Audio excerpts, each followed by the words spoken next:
The chandeliers in the Reed Estate ballroom caught the light like frozen tears, refracting brilliance across 300 faces that had gathered to celebrate something that no longer existed. Gina Percy stood beneath one of those crystal fixtures, her champagne-colored gown catching the same light, making her look ethereal and untouchable, while inside she was fragmenting into pieces too small to ever reassemble. The orchestra played something classical and elegant, the kind of music that wealthy families chose for important occasions, and servers moved through the crowd with champagne that cost more than most people earned in a month.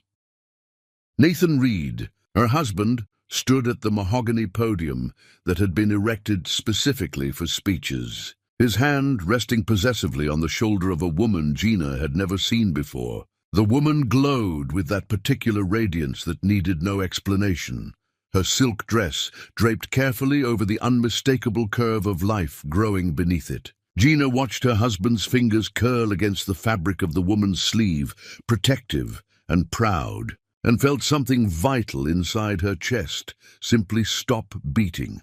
"I want to thank everyone for coming tonight." Nathan's voice carried across the ballroom with the confidence of a man who had never been told no, who had never faced a consequence he couldn't buy his way out of. "What began as a celebration of my marriage has become something more significant. Sometimes life demands we make choices that honor legacy over sentiment, duty over comfort." Gina's hands tightened around the stem of her champagne flute until her knuckles went white. She knew what was coming because she had lived through the preparation for this moment, had watched her husband grow distant over months, had felt him pulling away like a ship leaving harbor while she stood on the dock, waving at something already gone. But knowing didn't make it hurt less. Knowing didn't protect her from what happened next. 15 years ago, I married a woman I believed would give me everything I needed to continue the Reed name into the next generation. Nathan continued, and Gina felt every eye in the room turn toward her like weapons being loaded. "But sometimes, what we need and what we want are separated by circumstances beyond anyone's control. My wife couldn't give me children, couldn't give me an heir, couldn't fulfill the most basic requirement of a Reed marriage." The words hung in the air like smoke from a fire that would consume everything. Gina stood frozen, while Nathan presented his humiliation as inevitable fact, as reasonable conclusion, as something she should have anticipated and accepted gracefully. Around her she heard the collective intake of breath, saw women's hands fly to their mouths, watched men exchange glances that said they understood even if they wouldn't have been quite so public about it. "This is Vanessa Hartwell." Nathan gestured to the woman beside him, and she smiled with perfect teeth and perfect composure and perfect timing. "She's carrying my son, my heir, the future of everything my family has built for 7 generations. I'm filing for divorce so that I can marry the mother of my child and give him the legitimacy he deserves." The ballroom erupted into chaos. Whispers became exclamations, became full conversations, as 300 guests tried to process what they were witnessing. Nathan's grandmother, Eugenia Reed, sat in her wheelchair at the family table with an expression of stone-faced approval, as if this public execution had been planned and sanctioned by the entire Reed dynasty. Nathan's parents flanked her like guards protecting a queen, their silence an endorsement more damning than any words. Gina felt herself moving before she made the conscious decision to move, her body operating on instinct while her mind tried to catch up with the magnitude of what had just happened. She walked through the crowd that parted for her like she was contagious, her heels clicking against marble floors that she had helped choose when they renovated this ballroom. Past floral arrangements she had selected because Nathan once said he liked white roses mixed with greenery. She reached the podium and extended her hand. Nathan looked at her with confusion, then understanding, then something that might have been shame if he were capable of feeling it. He handed her the microphone, and Gina wrapped her fingers around it with enough force that her hand shook. "Thank you all for bearing witness tonight." Her voice came out steady despite the earthquake happening inside her ribcage. I've learned something valuable in my 15 years as a Reed. I've learned that some families measure worth by bloodlines instead of character. That some men are only as faithful as their options. That loyalty is conditional when legacy is involved.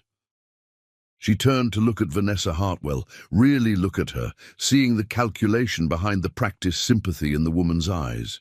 Congratulations on winning a prize that took me 15 years to build. I hope the foundation I laid is strong enough to support whatever comes next. I suspect you'll need every bit of it.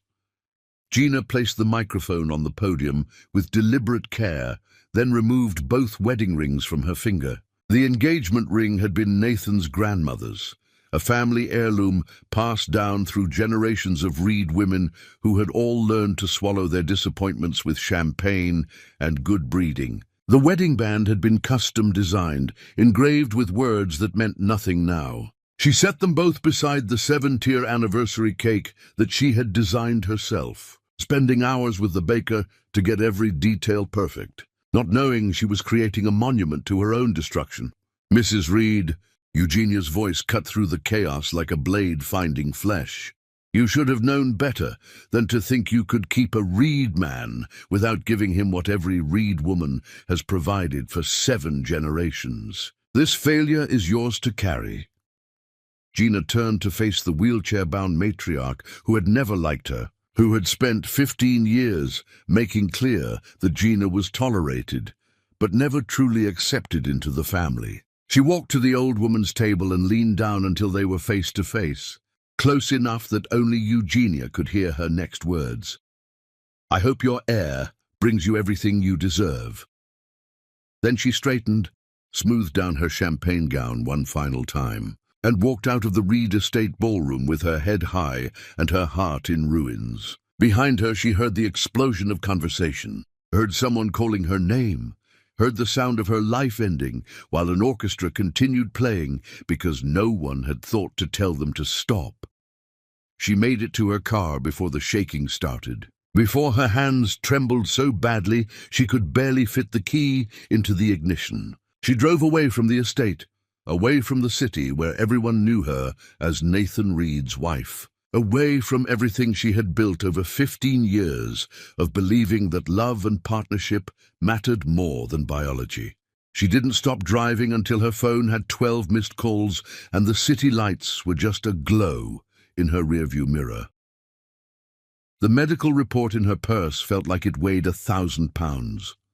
She had picked it up from the clinic that morning, had read the results 3 times to make sure she understood them correctly, had spent the entire day deciding whether to tell Nathan before the party or wait until after. The decision had been made for her. Now she sat in a parking lot, outside a 24-hour diner, in a town whose name she didn't know, staring at paper that confirmed what her body had been telling her for weeks. She was pregnant, had been pregnant for weeks, long before Nathan started his affair with Vanessa Hartwell, long before he decided his wife was broken and inadequate. The baby growing inside her was the heir he claimed to want so desperately, the future he said she couldn't give him, the legacy he had just publicly declared she was incapable of providing.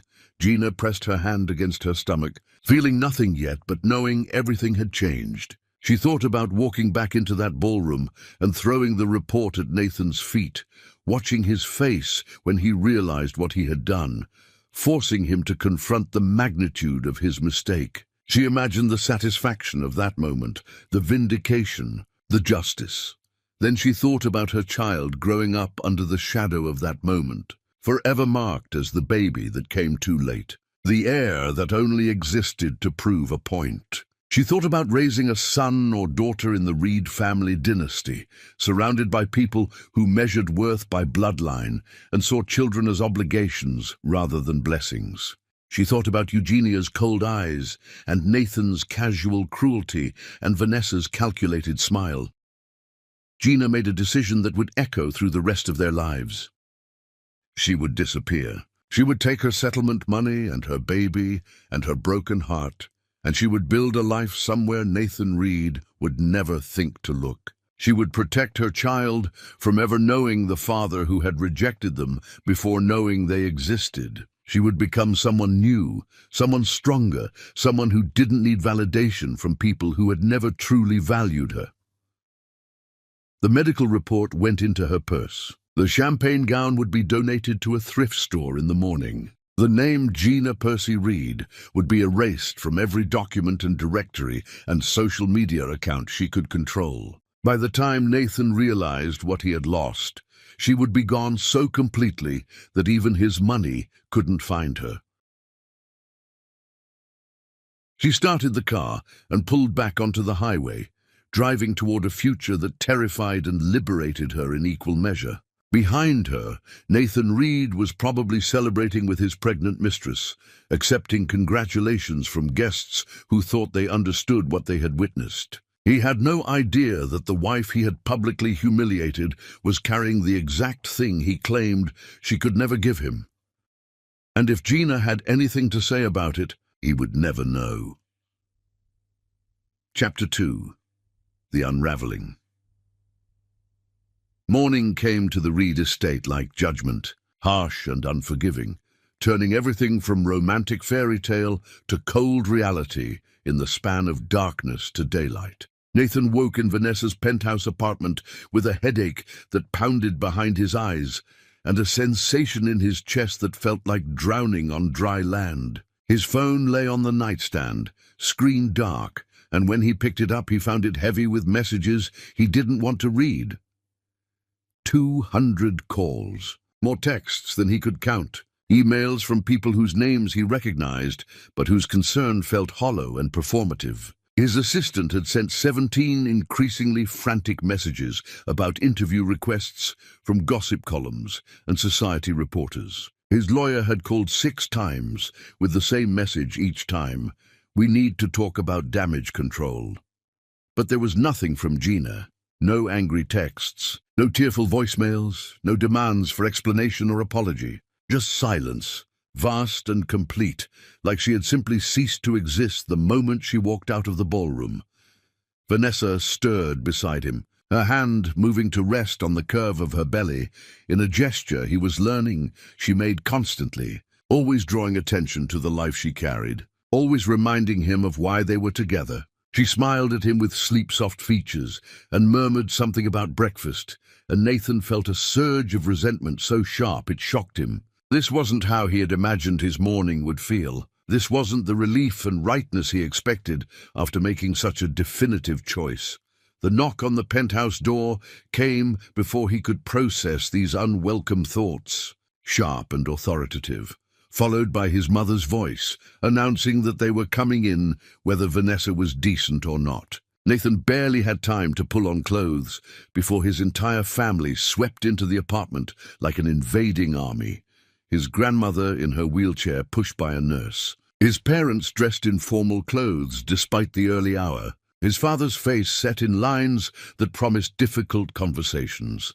They arranged themselves in Vanessa's living room with the precision of people staging an intervention, and Nathan found himself sitting across from his grandmother, while his mother perched on the arm of his father's chair, and Vanessa retreated to the kitchen with murmured excuses about making coffee that nobody wanted. "That was quite a performance last night," Eugenia began, her voice carrying the particular tone she used when she was about to deliver criticism disguised as observation. "The entire state is talking about it. The Reed name is in every gossip column and society page from here to the coast." Nathan waited for the rebuke, for the lecture about discretion and family reputation and keeping private matters private. Instead, his grandmother smiled, thin and satisfied. "Well done!" The words hung in the air like something obscene. Nathan stared at the woman who had raised him after his own mother proved too fragile for the demands of Reed family life, trying to understand how public humiliation of his wife of 15 years could possibly merit approval. The family was concerned you would remain trapped in an unproductive marriage out of misplaced loyalty, his father added, pulling out folders from his briefcase with practiced efficiency. "Your grandmother and I discussed this situation extensively. A Reed man needs an heir. Your wife couldn't provide one. Vanessa can. The mathematics were simple. His mother reached across and opened the first folder, revealing legal documents dense with clauses and conditions. We've prepared dissolution papers. Our lawyers have crafted a settlement that's more than generous given the circumstances. The city house, half of your liquid assets, a trust fund that will keep her comfortable indefinitely. She'll sign because she has no other option. Nathan found himself looking at papers that would end his marriage, formal and final, reducing 15 years to line items and monetary values. The settlement was indeed generous by any objective standard, probably more than Gina would get if she fought him in court. His family had clearly been planning this for longer than he realized, preparing documentation and exit strategies while he was still pretending his marriage might survive. "What about Vanessa?" he heard himself ask, and his grandmother's smile widened. "Already handled. We've had her thoroughly vetted. Her family background is acceptable, her medical history clean, her pregnancy confirmed by 3 separate physicians we trust. The child is definitely yours. The due date aligns with when you began your relationship, and she's signed agreements that protect our interests while ensuring she's taken care of." His father slid another folder across the coffee table, this one containing financial arrangements that made Nathan's stomach turn. Vanessa would receive a substantial allowance, a trust fund for the baby, property, investments. But woven through every clause were protections for the Reed family, guarantees that she couldn't leave with their heir or demand more than what was agreed upon, consequences for any behavior that might damage the family reputation. "She's been remarkably cooperative," his mother added.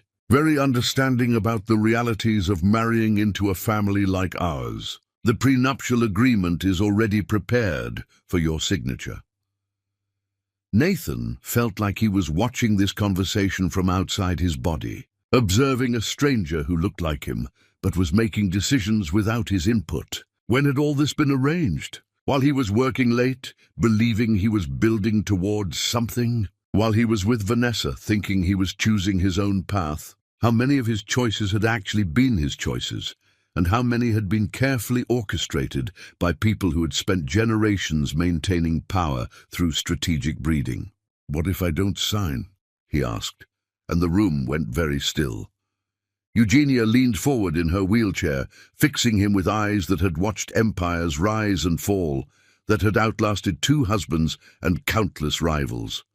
"Then you'll lose everything. The company, the trust funds, the family name. Your father and I control the voting shares, and we'll remove you from every position you hold. You'll be wealthy enough to survive, but you'll never work in any industry we touch, and we touch everything that matters. More importantly, you'll lose your son. Vanessa has already agreed to marry you, but that agreement is conditional on family support. Without us, she has no reason to tie herself to a disgraced Reed." The threat was delivered calmly, matter-of-factly, as if discussing stock portfolios rather than destroying her grandson's entire existence. Nathan understood in that moment that this had never been about his happiness or even about producing an heir. This was about control, about ensuring that Reed family power continued exactly as it had for generations, with individual desires subordinated to collective legacy. He signed the papers because he couldn't see another path forward, because the weight of family expectation was crushing, because part of him still believed that becoming a father would fill the hollow place inside him that had been growing for years. His hand moved across page after page, his signature becoming more automatic with each document, until he had legally ended his marriage and legally bound himself to a woman he barely knew. Vanessa emerged from the kitchen after his family left, carrying coffee he didn't want. She sat beside him and took his hand, and when she spoke, her voice had a quality he hadn't noticed before, something calculated beneath the warmth. "I know this is hard, but we're going to build something beautiful together. You'll see, once the baby comes, everything will make sense." Nathan looked at this woman who would become his wife, who would give him the heir his family demanded. who had agreed to terms and conditions before she agreed to love him. He wondered if she knew about the documents his family had prepared, if she had been part of the planning, if her pregnancy had been as accidental as she claimed. But he pushed those thoughts away because acknowledging them would mean confronting how thoroughly he had been manipulated by everyone around him. The society pages the next morning were brutal and gleeful in equal measure. Photographs of Vanessa glowing beside Nathan, while Gina walked away in the background. Headlines speculating about how long the affair had been happening. Columns debating whether a man had the right to leave a barren wife. The comment sections exploded with opinions, most of them vicious toward Gina, calling her selfish for not stepping aside sooner if she knew she was inadequate. Nathan found himself defending his ex-wife to his mother over breakfast, insisting that Gina had tried everything, that the inability to conceive wasn't her fault, that she deserved compassion rather than public shaming. His mother looked at him with something like pity and said that Nathan had always been too soft, too sentimental, too willing to put feelings before necessity. She reminded him that Reed men were taught from birth to make difficult choices, and that his grandfather would have been proud of him for finally doing what needed to be done. He tried calling Gina that afternoon, wanting to apologize for how public everything had become, wanting to explain that he hadn't meant for it to be quite so humiliating. But her phone went straight to voicemail, the generic message offering no comfort or connection. He called 17 more times over the following days, sent texts that went undelivered, even drove to the house he had given her in the settlement, only to find it empty, furniture covered with sheets. No sign that anyone had been there since she left. His lawyer reported that the settlement papers had been signed remotely and returned through an attorney Gina had hired, someone from out of state, who refused to disclose where their client was currently residing. The house sold within a week to an overseas buyer who paid cash and asked no questions. Her phone number was disconnected. Her email addresses bounced back with error messages. Her social media accounts vanished as if they had never existed. Gina Percy disappeared with a thoroughness that suggested professional help, and Nathan was left sitting in Vanessa's penthouse reading articles about his failed marriage, while his pregnant mistress planned their wedding and his family celebrated their victory. He told himself this was the right choice, the necessary choice, the choice that honored 7 generations of Reed family legacy. He told himself that fatherhood would give his life meaning in ways marriage never had. But late at night, when Vanessa was asleep and the penthouse was quiet, Nathan would find himself thinking about his ex-wife, about the way she used to wait up for him when he worked late, always with something warm to drink and questions about his day, about how she had believed in him before he had any reason to believe in himself, how she had turned their early poverty into adventure rather than hardship, about the 15 years she had given him, the sacrifices she had made, the dreams she had set aside to help him build the life his family expected. He wondered where she was now, if she was crying or angry or relieved to be free of him. He wondered if she would find someone else, someone who would appreciate what he had been too blind to value. He wondered if she would ever forgive him. Not that forgiveness mattered when she had made it clear she wanted nothing more to do with him. What he didn't wonder, what never even crossed his mind, was whether Gina had been telling the truth all those years when she said she wanted children as much as he did. Whether the problem hadn't been her body, but timing and stress and the pressure of trying to conceive under the scrutiny of a family that measured worth by reproductive success. Whether she might have been pregnant when he decided she was broken beyond repair. Nathan Reed went to sleep that night with Vanessa beside him, feeling like he had won some great victory while losing something he couldn't quite name. Somewhere out in the darkness, Gina was beginning a new life with secrets that would reshape everything if he ever discovered them. But discovery would require searching, and Nathan had convinced himself there was nothing left to find. Chapter 3. The Birth. The hospital room smelled like antiseptic and flowers. An overwhelming combination that made Nathan's head ache. Vanessa lay in the bed surrounded by enough floral arrangements to stock a funeral home, her face flushed with exertion and triumph, and in Nathan's arms was the smallest human being he had ever held. The baby boy was perfect in that way, that all newborns are perfect, with tiny fingers that gripped Nathan's thumb, and dark hair that stuck up at odd angles, and eyes that hadn't yet decided what color they wanted to be. Harrison Eugenia Reed, named for his great-grandfather and great-grandmother, blessed by the Reed family before he had taken his first breath outside the womb. Nathan stared at this child who was supposed to be his future, his legacy, his justification for every choice he had made, and felt something crack open inside his chest. Love, immediate and terrifying and absolute, flooded through him with enough force to make his hands shake.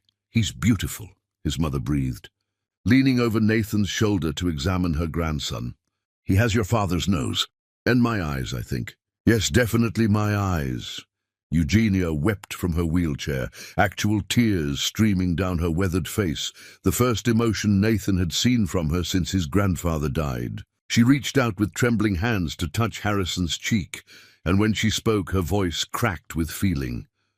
7 generations. 7 generations of Reed men, and now an 8th. "You've given us everything, Nathan, everything." The room filled with champagne and congratulations, with relatives Nathan saw only at weddings and funerals, emerging to admire the heir, with business associates stopping by to pay respects and make connections with the future of the Reed dynasty. Someone took photographs, dozens of them, and Nathan realized later that Vanessa was barely visible in most of the shots. It was all the baby, all Harrison, all the culmination of months of planning and sacrifice and upheaval. They brought Harrison home to the estate after a few days, and Nathan's mother had transformed the nursery into something from a design magazine. Navy and cream colors, hand-painted murals of ships and sailing scenes, antique toys displayed on shelves like museum pieces. Vanessa stood in the doorway, looking at the room with an expression Nathan couldn't quite read, something that might have been satisfaction or might have been calculation. "It's perfect," she said, but she didn't move to place Harrison in the elaborate crib, didn't show any particular interest in the carefully curated space. "Your mother has excellent taste." Over the following days, Nathan noticed that Vanessa seemed strangely detached from their son.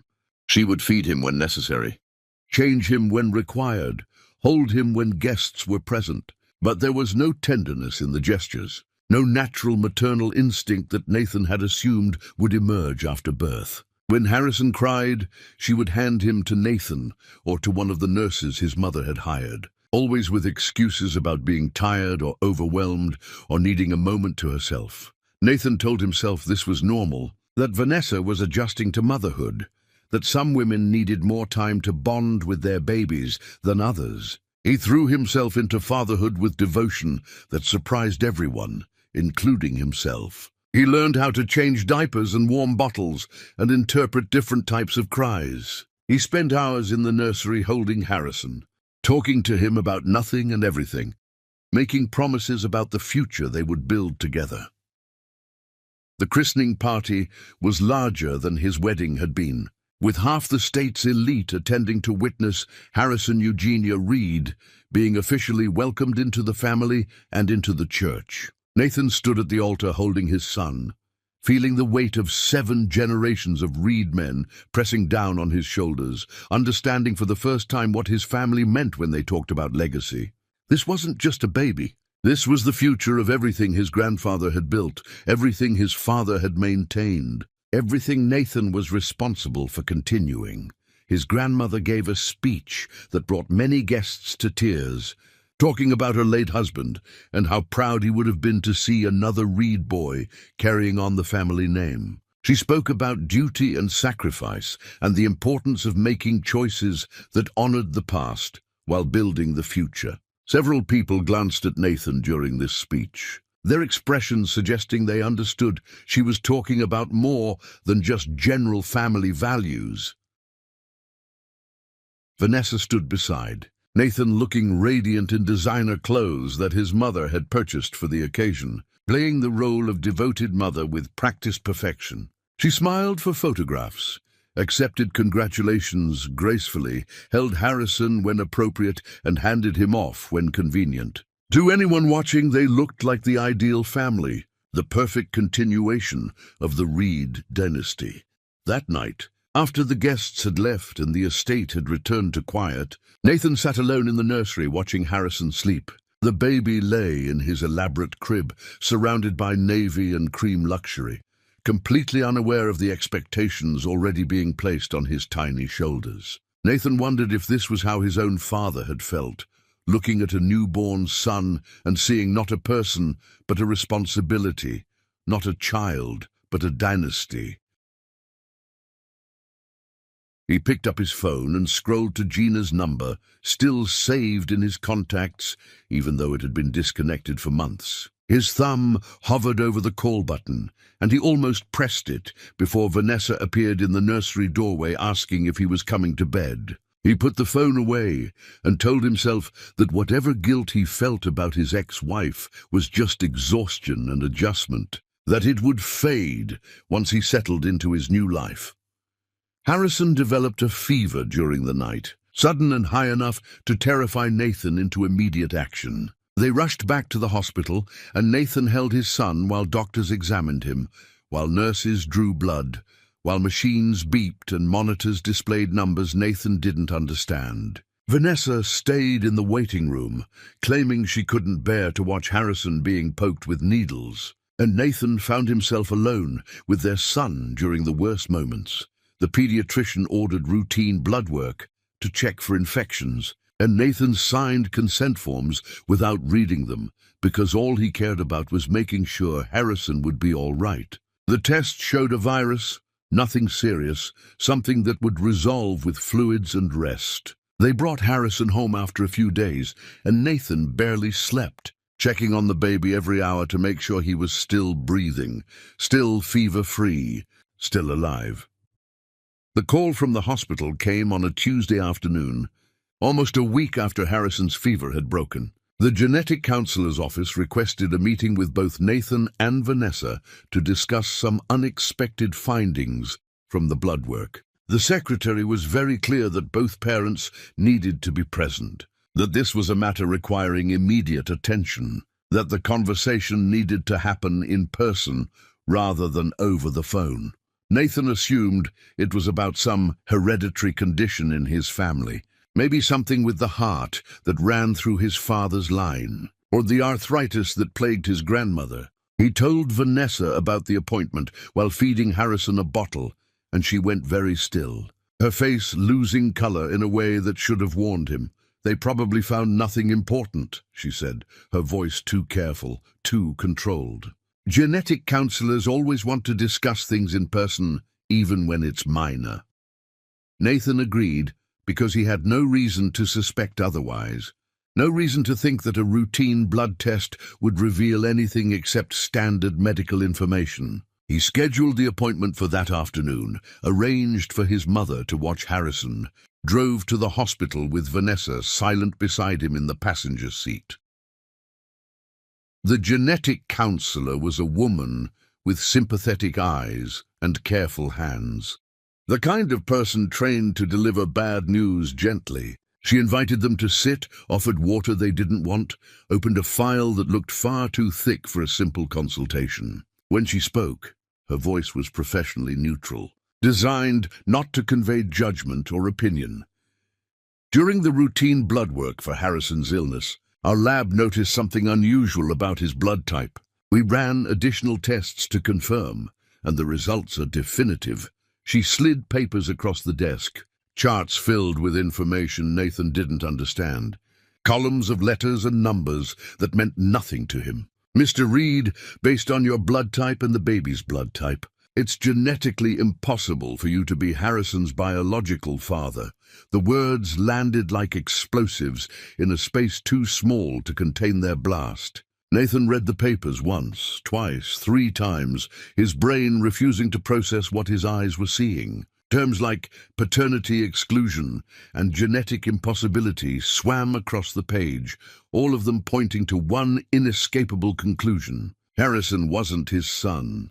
He turned to look at Vanessa, expecting shock or confusion or denial, expecting her to be as blindsided as he was by this revelation. Instead, he saw something far worse. She was crying, yes, but underneath the tears was calculation, a rapid weighing of options, a decision being made in real time about how to handle this exposure.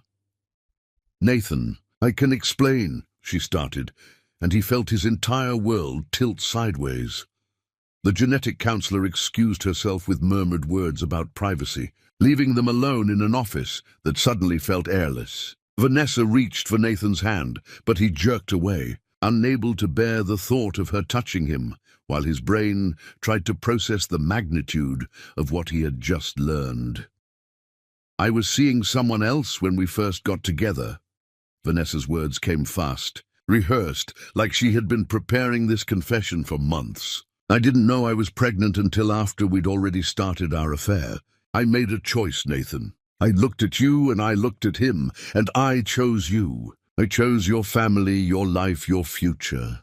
And I needed you to believe the baby was yours, because I knew you wanted a child so desperately."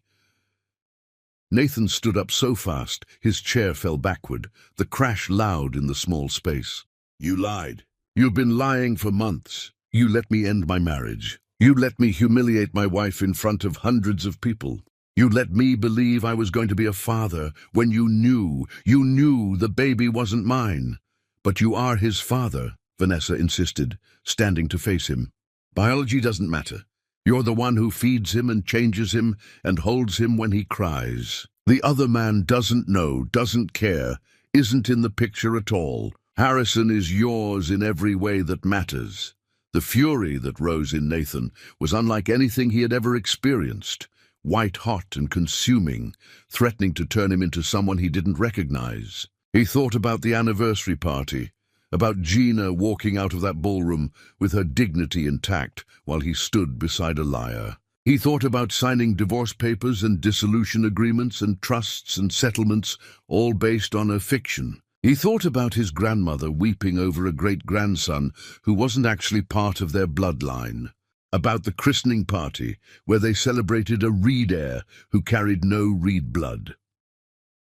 He left the hospital without another word to Vanessa, got in his car, and drove, not knowing where he was going until he ended up at his lawyer's office demanding every document related to his relationship with Vanessa Hartwell. What he discovered over the next hours made him physically ill. Vanessa had her own lawyer from the beginning, someone who had negotiated terms that guaranteed her millions, regardless of circumstances. She had structured agreements that protected her financially, even if the relationship failed, that ensured she couldn't be abandoned without compensation, even if the baby turned out not to be Nathan's. She had planned for this contingency, prepared for this exact scenario, set up safety nets before she ever announced her pregnancy. "She's been very thorough," Nathan's lawyer said grimly. "Fighting these agreements will be expensive and public. She could drag your name through every gossip column in the state. More importantly, she has evidence of your affair starting before you filed for divorce. Text messages, photographs, emails. She could paint you as an adulterer who abandoned his pregnant mistress when things got complicated." Nathan drove back to the estate as the sun was setting, his hands gripping the steering wheel hard enough to hurt. He found Vanessa in the nursery, holding Harrison and singing softly, the picture of maternal devotion. She looked up when he entered, and her expression shifted from tender to defensive in an instant. "If you try to leave me, I'll destroy you," she said calmly, still holding the baby. "I'll go to every newspaper, every gossip column, every social media platform. I'll tell them you seduced me while married, promised me everything, then tried to abandon me when the baby came. I have proof of our affair, Nathan. Proof that you were cheating on your wife months before you filed for divorce. The Reed family name will be dragged through mud so deep it'll take generations to clean it off." Nathan stared at this woman who had trapped him with precision and forethought, who had played him like an instrument from the very beginning. Why? If you were pregnant by someone else, why choose me? Why go through all this? Vanessa smiled, and it was the coldest thing Nathan had ever seen. Because you're rich, you're desperate, and you're controllable. Your family is so obsessed with legacy that they didn't ask basic questions. You wanted a child so badly that you believed what you wanted to believe. And now you're stuck, because leaving costs too much, and staying costs your pride. I'd suggest you learn to live with it. She placed Harrison back in his crib with gentle hands that belied the cruelty of her words, then walked past Nathan and out of the nursery like she owned the estate. Nathan stood alone with a baby who wasn't his son, in a house that wasn't really his home, trapped in a life built entirely on lies. He thought about Gina then, truly thought about her for the first time in months, and wondered if she had known, if she had suspected something was wrong. If she had left, not just because he humiliated her, but because she saw through Vanessa's deception in ways he had been too blind to recognize. He pulled out his phone and called her disconnected number, listening to the automated message while holding a baby who represented the destruction of everything he thought he knew about his life. Chapter 4. The Truth. Nathan spent weeks trying to locate Gina through every resource available to someone who still had wealth even if his reputation was crumbling, and discovered that his ex-wife had erased herself with expertise that suggested she had help from people who understood how to disappear completely. The house he gave her in the settlement sold to buyers who knew nothing about the previous owner and cared less. Her accounts were closed, her mail forwarded to addresses that led nowhere, her entire digital existence scrubbed clean as if she had never been real at all. He hired investigators who came back empty-handed, frustrated by dead ends and careful planning. One of them admitted grudgingly that whoever helped Gina disappear knew exactly what they were doing, that this level of thoroughness required either professional assistance or extremely detailed planning. Nathan sat in hotel rooms reading reports that told him nothing useful, staring at the last photograph he had of his ex-wife, taken at a charity event, where she smiled at the camera while his hand rested on her lower back like he owned her. The Reed estate became intolerable. Vanessa settled into the master bedroom and began redecorating with his mother's enthusiastic approval, erasing every trace of Gina's 15 years until the house felt foreign to Nathan. His grandmother insisted on maintaining the fiction that Harrison was a Reed heir, refusing to acknowledge the paternity test results even in private. She claimed that bloodlines mattered less than raising the boy properly, that admitting the truth would damage the family reputation beyond repair, that sometimes lies were necessary for the greater good. His parents fell into line because disagreeing with Eugenia was unthinkable after a lifetime of submission. They cooed over Harrison at family dinners, posed for photographs that would appear in society columns, spoke about the future of the Reed dynasty as if genetic testing had never happened. Nathan watched his family swallow a massive lie and present it as truth, and understood finally what his grandmother had meant all those years when she talked about sacrifice for the family name. The betrayal compounded daily. Business partners who congratulated him on fatherhood now avoided his calls when rumors about the paternity test leaked through channels Nathan couldn't control. Society columns that once praised his dedication to family legacy ran blind items about Reed family secrets and questionable parentage. Investors who built fortunes alongside his grandfather suddenly developed concerns about Nathan's judgment, about his ability to lead, about whether the Reed name still carried the weight it once did. Nathan lost contracts, lost board positions, lost the respect of men who had known him since childhood. His company stock dropped enough that financial analysts started writing concern pieces about leadership stability. Everything he had built professionally began crumbling because he couldn't even verify basic facts about his own child. Because he had been so desperate for an heir that he believed what he wanted to believe instead of asking obvious questions. But worse than business losses, worse than social humiliation, worse than watching Vanessa redecorate his house and his grandmother rewrite reality to protect family, reputation, worse than all of it combined, was the growing realization that he had destroyed something irreplaceable for absolutely nothing. He thought about Gina constantly now, memories surfacing with painful clarity at unexpected moments. The way she used to organize his clothes by occasion, because she knew he got overwhelmed, choosing outfits for important meetings. The way she turned their tiny first apartment into something warm and welcoming, with creativity and almost no money. The way she held him when his father had a heart attack, steady and sure when everything else was chaos. He remembered her negotiating his first major contract because he was too inexperienced to recognize predatory terms, saving him from agreements that would have bankrupted him before he started. He remembered her at family gatherings, navigating his grandmother's cutting remarks and his mother's passive aggression with grace that made it look effortless. He remembered 15 years of a woman who loved him before he was anyone worth loving, who gave him her 20s and her ambition and her entire heart, asking only for fidelity in return, and he had thrown her away. Thrown away 15 years of partnership and support and genuine love for a lie, wrapped in the promise of something he already had, but was too blind to see. The realization came gradually.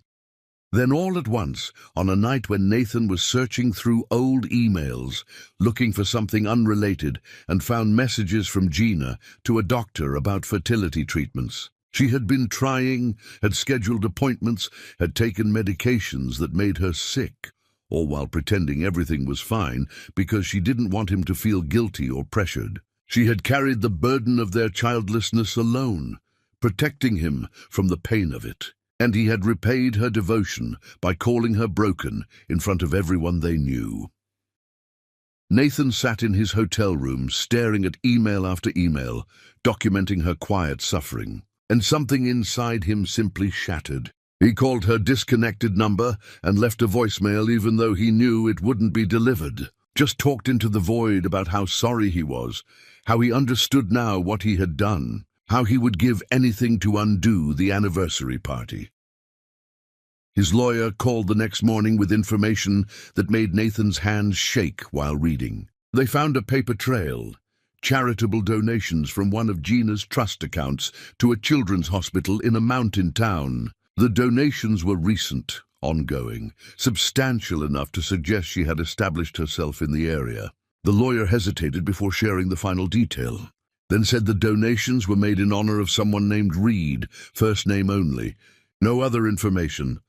Nathan heard those words and felt the earth shift beneath him.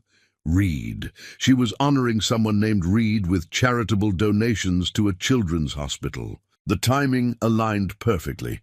She disappeared shortly after the anniversary party, established herself in this mountain town, started making donations to a pediatric facility. If she had been pregnant when he humiliated her, if she had carried his actual child while he paraded another woman's baby as his heir, if the son or daughter he wanted so desperately was living 8 hours away while he raised a baby that wasn't his.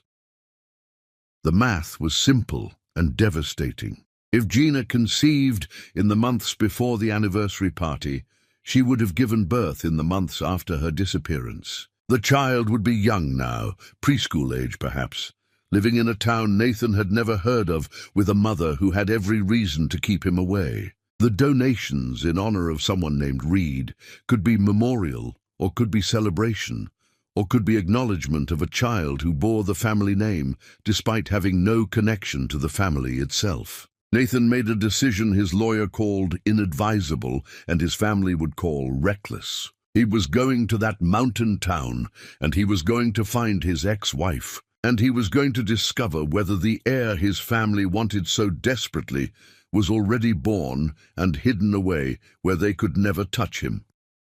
He told no one where he was going. Packed a bag, left a note for Vanessa saying he needed time away, ignored his mother's calls, asking when he would return. He drove 8 hours through mountains that grew progressively steeper, following directions to a town called Stillwater Ridge that appeared on maps but barely qualified as more than a few buildings and a community center. The place was small enough that his expensive car drew immediate attention. Population sparse enough that everyone seemed to know everyone else's business. He checked into the only accommodation available, a bed and breakfast run by a sharp-eyed woman who introduced herself as Delilah Moss and didn't ask questions but watched him like she already knew answers. Nathan spent his first day learning the town's layout, noting the single main street with its grocery store and diner and bookshop and community center that looked recently renovated. The children's hospital, where Gina made donations, was actually a family clinic with a modest pediatric wing, well-maintained but nothing like the facilities in the city. He ate lunch at the diner and asked casual questions about whether anyone knew a woman matching Gina's description, and the waitress told him kindly that Stillwater Ridge welcomed people who needed fresh starts, but respected privacy above all else. He was about to leave the diner when a group of children burst through the door, loud and laughing, followed by 2 women helping manage the chaos. One was elderly, moving slowly but with authority. The other was Gina. She wore jeans and a sweater, her hair longer than he remembered, her face makeup-free, and somehow more beautiful than when she dressed for society events. She was helping a small boy with a juice box, laughing at something he said, completely absorbed in the moment. Nathan stood up so fast he knocked over his water glass, and the crash made everyone turn toward him. Gina's eyes met his across the diner, and every sound seemed to stop. Her face went through rapid transformations, shock melting into fear, melting into anger, melting into something harder and more controlled. She said something to the elderly woman, who looked at Nathan with instant recognition and deeper dislike, then moved to physically block his path while Gina herded the children toward the back exit. Nathan tried to follow, but Delilah Moss stepped in front of him and suggested very firmly that he finish his lunch and think carefully about his next actions. Through the window, he watched Gina loading children into a van with help from the elderly woman, and then she was gone before he could reach her. He sat back down, shaking, understanding that finding Gina was only the beginning. Getting her to speak to him would be infinitely harder. The rest of the day proved his suspicion correct. The town collectively decided not to help him. The postal worker wouldn't confirm if Gina received mail there. The grocery clerk pretended ignorance about who he was describing. Even the community center director, friendly enough otherwise, said that resident privacy was sacred in Stillwater Ridge. Nathan was preparing to give up when he saw Gina again, walking toward the community center carrying art supplies. He intercepted her before she reached the door, calling her name, and she stopped but didn't turn around. When she finally faced him, her expression was carefully blank. Like he was a stranger, she was being polite to out of obligation rather than desire.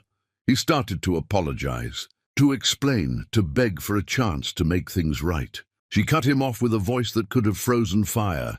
"You need to leave. You have no right to be here. I built this life to escape you, and I'm not letting you destroy it the way you destroyed everything else." He asked about Vanessa and Harrison, about the paternity test, about how everything was a lie. Her face didn't change, didn't show sympathy or satisfaction or any emotion at all.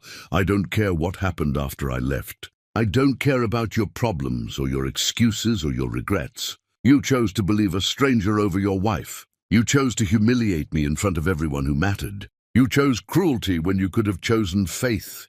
Then she said something that made his blood stop moving in his veins. "I did give you what you wanted. I could have destroyed you with that knowledge, but I chose mercy instead. I chose to disappear rather than force you to live with what you threw away." Nathan didn't understand, begged her to explain, asked what she meant about giving him what he wanted. Gina looked at him with eyes that had seen too much pain and said that if he truly cared about her even a fraction of the amount he claimed, he would get in his car and drive away and never come back. She walked into the community center and locked the door behind her, and Nathan stood on the sidewalk, feeling like someone had reached into his chest and torn out something vital. He went back to the bed and breakfast and spent hours replaying her words, trying to decode what she meant about giving him what he wanted, about choosing mercy. Then understanding hit him like a physical blow in the dark hours before dawn. The donations made in honor of someone named Reed, the way she said she gave him what he wanted. The timing of her disappearance, the location of this town with its family clinic and its protective community. Nathan sat up in bed with his heart pounding, pulled out his phone, searched through emails and documents from the divorce. The anniversary party had been in spring. Vanessa gave birth in autumn. If Gina discovered her own pregnancy around the time Vanessa announced hers, if she was carrying his child when he paraded another woman's baby as his heir, if somewhere in this small town was a child who was actually his. He made it to the bathroom before he was sick, retching until nothing remained, gripping the sink while tears streamed down his face. If his math was correct, if his suspicion had any foundation in reality, then Gina had been pregnant at the anniversary party. She had stood in that ballroom listening to him call her broken while carrying the heir he claimed she could never give him.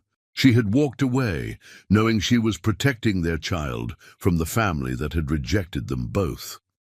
And Nathan had spent the last several years raising another man's baby while his actual son or daughter grew up 8 hours away, hidden from him by a woman who had every reason to keep them apart. He had destroyed everything for a lie, and the truth had been growing inside his wife the entire time. Dawn came eventually, finding Nathan sitting on the bathroom floor with his back against the wall, understanding finally the full magnitude of what he had done. This wasn't just about ending a marriage or making a mistake or choosing wrong. This was about missing years of his child's life, about failing the two people who needed him most, about proving every terrible thing his family had taught him, about prioritizing legacy over love. He didn't know if Gina would ever tell him the truth. Didn't know if he had a son or daughter or any child at all. Didn't know if those donations were memorial or celebration or acknowledgement. But he knew he wasn't leaving Stillwater Ridge until he had answers, even if getting those answers meant facing truths he wasn't ready to accept. Chapter 5. The Search. Nathan spent 3 days observing Stillwater Ridge before he worked up the courage to approach Gina again, and in those 3 days, he discovered exactly how completely his ex-wife had woven herself into the fabric of this community. She taught art classes at the community center multiple times each week, her laughter echoing through hallways filled with children's paintings. She volunteered at the family clinic, helping coordinate patient care and organizing supply donations. She ran the town's food distribution program, ensuring families had what they needed without making anyone feel like charity was being given. The elderly woman from the diner was Florence Whitlock, who owned enough property in Stillwater Ridge to essentially control development, and who had clearly adopted Gina as something between a daughter and a protégé. Nathan watched them together through windows and from careful distances, saw how Florence protected Gina with fierce loyalty, how she positioned herself between Gina and anything that might cause harm. The children who burst into the diner that first day were part of an after-school program Gina had founded and funded herself, though she ran it like a community effort, so no one felt indebted. She had built a life here that mattered, a place where she was valued not for who she married, but for who she was. Nathan sat in his bed and breakfast room watching her move through town, and understood that she hadn't just left him. She had escaped to something better, something real, something that fed her soul in ways their marriage never managed. He finally cornered her at the community center on an evening when she was alone, setting up for the next day's art class. She was hanging children's paintings on the walls, standing on a ladder, and she didn't look surprised when he walked in. She climbed down carefully, wiped her hands on her jeans, and waited for him to speak with an expression that gave nothing away. "Were you pregnant when I ended our marriage?" The question came out raw and desperate, all his careful planning abandoned in favor of just asking the thing he needed to know. Gina's face didn't change, but her silence was confirmation enough. Nathan felt his legs give out and sank into one of the small chairs meant for children, his head in his hands. "How far along?" "Be far enough that I'd already heard the heartbeat at my first appointment. Far enough that I was planning how to tell you. Not far enough that anyone could tell just by looking." She said it in the same tone she might use to discuss the weather, as if she was describing something that happened to someone else, as if the pain of it had been compressed into something manageable through sheer force of will. Nathan looked up at her and asked the question he was terrified to have answered. "Where is the baby now? Did you keep the pregnancy? Please tell me there's a child." Gina crossed her arms and told him that information wasn't his business, that he forfeited any rights to their child when he chose another woman's baby over the possibility of his own. She reminded him that he called her broken, told her she would never be a mother, humiliated her in front of everyone who mattered. She asked what he expected her to do, come running back to give him another chance after he had already made his choice so publicly and so cruelly. Nathan tried to explain about Vanessa, about how the baby wasn't his, about how everything had been a carefully constructed lie from the beginning. Gina's expression finally changed, shifted into something that might have been satisfaction or vindication. "I know. I hired an investigator months ago and discovered the truth about Vanessa's pregnancy timeline. I knew about the other man. I knew you were being deceived. I knew exactly what you were walking into, and I didn't warn you." The words hit Nathan like a physical blow. He asked why. Why would she let him destroy himself when she knew the truth? Why would she watch him fall into a trap she could see coming? Gina's composure cracked, and the pain underneath was devastating enough to fill the entire room. "Because watching you believe those lies was the closest thing to justice I could imagine. After what you did to me, I wanted you to feel a fraction of the betrayal I felt. I wanted you to invest everything in that baby, to rebuild your identity around being a father, and then to have it ripped away the same way you ripped my life away." She admitted it was cruel and petty, and that she wasn't proud of it. But in those first months, when she was pregnant and alone and devastated, knowing that Nathan was living his own lie was the only thing that kept her from falling apart completely. Nathan understood then that he wasn't the only one changed by what happened. Gina had been transformed too, hardened in ways that made her almost unrecognizable from the woman who used to believe the best in everyone. "Can I meet my child? If there is a child, please, Gina, I'm begging you for just that much." Gina looked at him for a long time before speaking, and when she did, her voice was very quiet. She told him their son was named Caleb Reed Percy, that he knew nothing about his father except that he made choices that hurt people. She said Caleb was happy, well-adjusted, loved by an entire town that helped raise him when Nathan wasn't there to do it. She explained that introducing Nathan into Caleb's life would require explanations she wasn't willing to give, wounds she wasn't ready to reopen, complications that served no one's best interests. Nathan got on his knees right there in the community center, surrounded by children's art and educational posters, and begged his ex-wife to let him be part of their son's life. He promised he would do anything, follow any rules she set, accept any conditions she imposed. He said he would move to Stillwater Ridge permanently, get a job, become part of the community, earn his way back into their lives however long it took. "Moving here won't change what you did. It won't erase the anniversary party or the divorce or the years you spent building a life with another woman while I raised our son alone. Caleb doesn't need a father who shows up out of guilt. He needs stability and consistency, and protection from the kind of pain that comes from hoping someone will change. Nathan asked what he had to do to prove he had changed, and Gina's answer destroyed him completely. If you truly changed, if you truly understood the gravity of what you did, you would respect my decision and leave us alone. You would prioritize Caleb's well-being over your own need for redemption. You would recognize that some mistakes are too big to fix, and some doors, once closed, are meant to stay that way. She picked up her jacket, turned off the lights, and told him the community center was closing and he needed to leave. Nathan stood alone in the dark, surrounded by evidence of the life his ex-wife built without him, finally understanding the full scope of what he had destroyed. He hadn't just lost a wife, he had lost years with his son, lost first words and first steps and first everything. He had lost mornings and bedtimes and sick days and celebrations. He had lost the everyday mundane magic of watching a child grow, and he could never get those years back.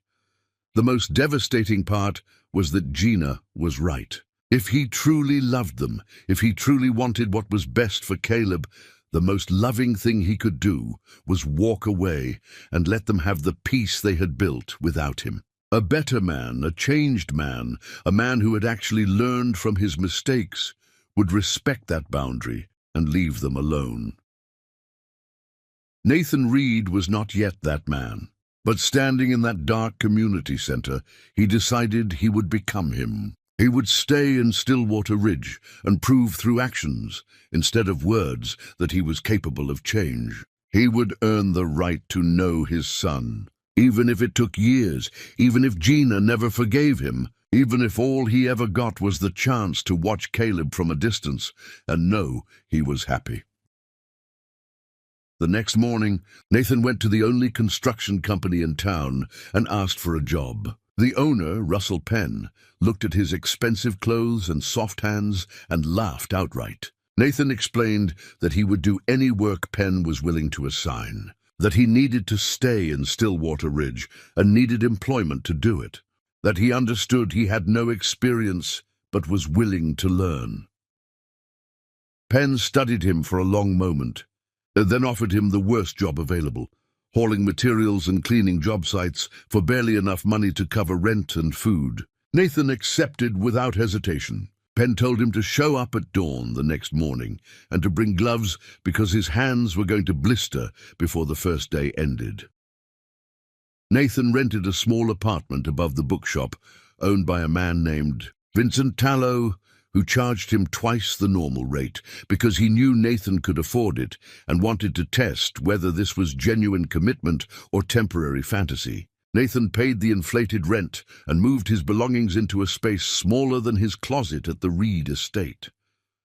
That first week of construction work nearly broke him. His body ached in ways he didn't know were possible. His hands blistered, then bled, then calloused. He carried materials until his shoulders screamed, cleaned sites until his back refused to straighten, learned to take orders from men who made clear they had no respect for someone who used to have wealth and status. Russell Penn gave him the hardest tasks deliberately, testing whether Nathan would quit when the work got difficult. Nathan didn't quit. He showed up every morning at dawn and didn't leave until the work was done. He learned how to frame walls and install cabinets and fix roofs with his hands, instead of hiring someone else to do it. He became familiar with tools he had never touched before, with skills he had never needed in his old life. His entire body protested this new existence, but he didn't complain, and he didn't quit, and he didn't ask for special treatment. Gina ignored him completely for the first 2 months. She walked past him on the street without acknowledgement, didn't respond when he offered to help carry her supplies, treated him like he was invisible. The town followed her lead. The diner waitress served him but didn't smile. The grocery clerk answered his questions but didn't chat. Parents picked up their children from art class and looked right through him as if he didn't exist. But Nathan had learned patience in the wreckage of his old life, and he understood that he didn't deserve warmth or welcome. He was here to prove he could show up consistently for something that mattered, to demonstrate through sustained action that he was capable of the kind of commitment he failed to show Gina when she needed him most. He started fixing things around town without asking permission. The broken fence around the community center playground appeared repaired one Saturday morning, when Nathan simply showed up with tools and materials and got to work. Gina saw him from the window but didn't come out. He fixed the loose steps on Florence Whitlock's front porch after watching her nearly trip. And when she opened the door to demand what he thought he was doing, he simply said he noticed they were dangerous and wanted to help. She slammed the door in his face, but didn't ask him to stop. He volunteered to repaint the family clinic's waiting room, worked with the town's festival cleanup crew, helped young couples move furniture. He never drew attention to himself, never asked for recognition, just quietly made himself useful in ways that benefited the community. 3 months into his exile, he saw Caleb for the first time up close when the boy wandered over to watch Nathan repairing a park bench. Caleb was small but sturdy, with serious eyes and his mother's stubborn mouth, and he asked Nathan questions about the tools with focused curiosity that made Nathan's chest physically ache. Nathan answered carefully, showing him how the level worked and letting him hold the hammer, and they worked together in companionable silence until Gina's voice called Caleb back to art class. The boy waved goodbye and ran off, and Nathan sat on that half-repaired bench and cried for the first time since the anniversary party. He cried for everything he lost, for the childhood he was missing, for the little boy who should know him but didn't. He cried until he had nothing left, and then he went back to work because work was the only thing keeping him from drowning. More months passed. Russell Penn started giving him actual carpentry projects instead of just grunt work, told him grudgingly that he wasn't terrible with his hands for someone who spent his life behind a desk. Vincent Tallow lowered his rent to the normal rate and started leaving books on Nathan's doorstep with notes about which ones he thought Nathan would enjoy. The diner waitress, whose name was Loretta James, started bringing him coffee the way he liked it without him having to specify.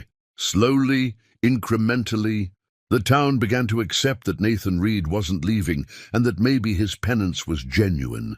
But Gina still wouldn't speak to him beyond basic politeness. She nodded when they passed on the street, acknowledged his existence with bare minimum courtesy, but there was a wall between them built from years of pain and betrayal. Nathan respected it. He didn't push, didn't demand, didn't try to force conversations she wasn't ready to have. He just continued showing up day after day, proving through sustained action that he was becoming someone different. One evening after nearly a year in Stillwater Ridge, Nathan was walking back to his apartment when he saw Gina sitting on a bench outside the community center with her head in her hands, clearly upset. Every instinct screamed at him to go to her, but he had learned restraint, so he started to walk past. Then he heard her crying, quiet sobs she was trying to muffle, and he couldn't keep walking. He sat down on the other end of the bench, far enough away that he wasn't crowding her, close enough that she knew he was there if she needed him. They sat in silence for several minutes before Gina finally spoke through her tears. She told him that Caleb had asked about his father today, asked why he didn't have one when all his friends did, asked if there was something wrong with him that made his father not want to stay. I tried to explain that sometimes adults make choices that have nothing to do with their children, that Caleb is loved and wanted and perfect. But the question broke something open inside me that I thought I'd sealed shut years ago. Nathan listened without interrupting, and when she finished, he said the only thing that mattered. I'm here. I'm not going anywhere. Whenever you're ready to tell Caleb the truth, I'll be waiting. What I did to you was unforgivable, but Caleb is innocent and deserves to know his father if you ever decide that's what's best. I'll follow your lead completely, accept any boundaries you set, do whatever serves his well-being, even if it means staying in the background forever. Gina looked at him then, really looked at him for the first time since he arrived in Stillwater Ridge, and something in her expression softened just slightly. Why did you stay? Why did you give up everything to work construction in a town that hates you? Nathan's answer was simple. Because this is where my family is. I already lost years by choosing wrong. I'm not losing another day. Gina didn't say anything else, just stood up and walked back into the community center. But the next morning, she stopped at the bench where Nathan was eating lunch and asked if he wanted to help repaint the art room over the weekend. It wasn't forgiveness. It was barely even acceptance, but it was the first crack in the wall, and Nathan held onto it like his life depended on it. Chapter 6. The Discovery. Nathan had been in Stillwater Ridge for over a year when the wildfire started, a disaster that would test everything he had built and force Gina to confront whether the man standing in front of her was truly different from the one who destroyed her marriage. The fire began in the mountains surrounding the town, driven by drought and wind into something monstrous that threatened to consume everything in its path. The evacuation order came at dawn, and the town mobilized with practiced efficiency of a community that had survived disasters before. Nathan worked alongside Russell Penn and the construction crew, boarding up buildings and moving essential supplies to the evacuation center. Gina was at the community center coordinating transportation of elderly residents and families with small children, moving with calm authority, even though Nathan could see fear in her eyes. The smoke was thick enough to taste, ash falling like snow, and by midday, the fire had jumped the firebreak and was heading straight for the edge of town. The evacuation order became mandatory, but Gina realized with horror that not all the children from her after-school program had been accounted for. 3 kids were missing, their parents already evacuated, assuming their children were on the first bus out. Gina discovered that the children went back to retrieve personal belongings and never made it to the meeting point.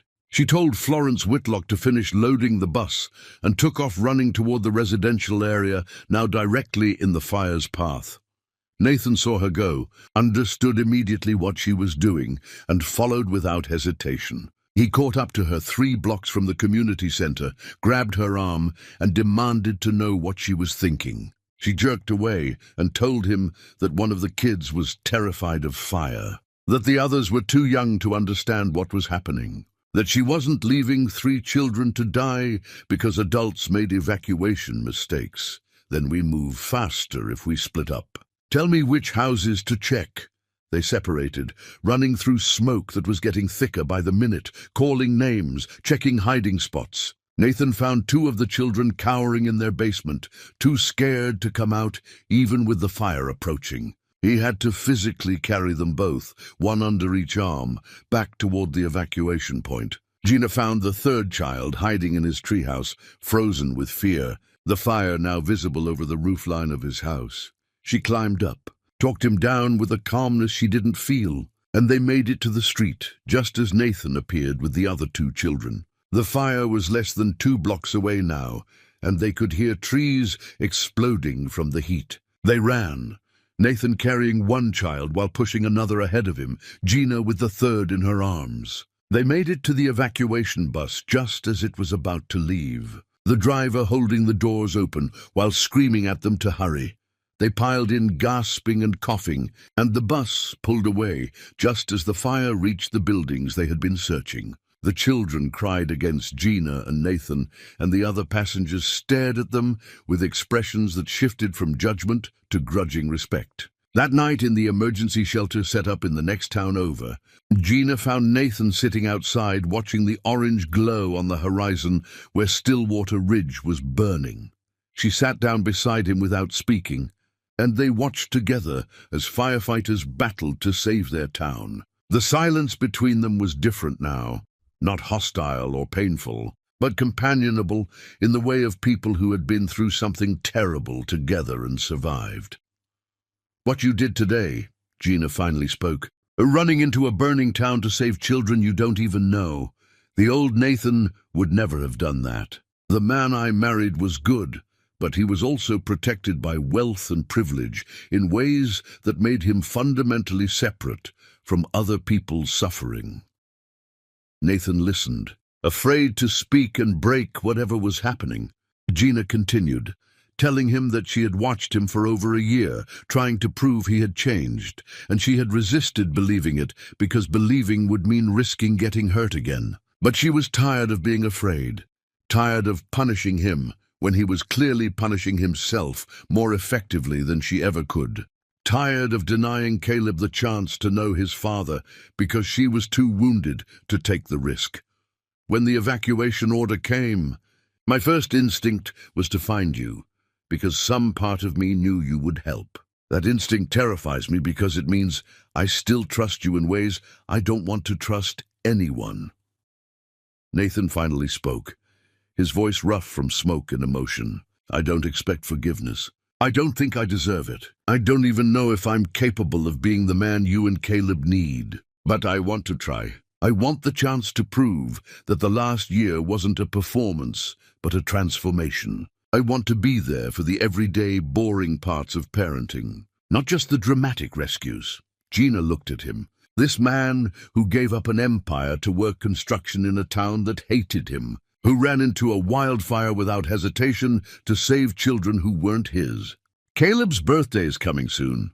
If the town survives this fire, I'll tell our son the truth about who you are. I'll introduce you properly, explain the history in age-appropriate terms, and give you the chance to build a relationship with your child. She was clear about her conditions.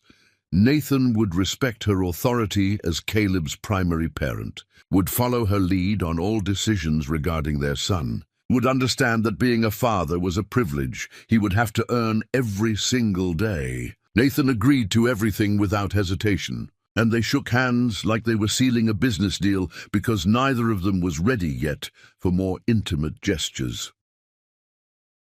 3 days later, the fire was contained. Stillwater Ridge survived with damage to the outskirts, but the heart of the town intact. The community returned to find homes covered in ash but standing, and recovery efforts began immediately. Nathan worked 20-hour days, helping repair damaged structures, and Gina organized the community center as a distribution point for aid.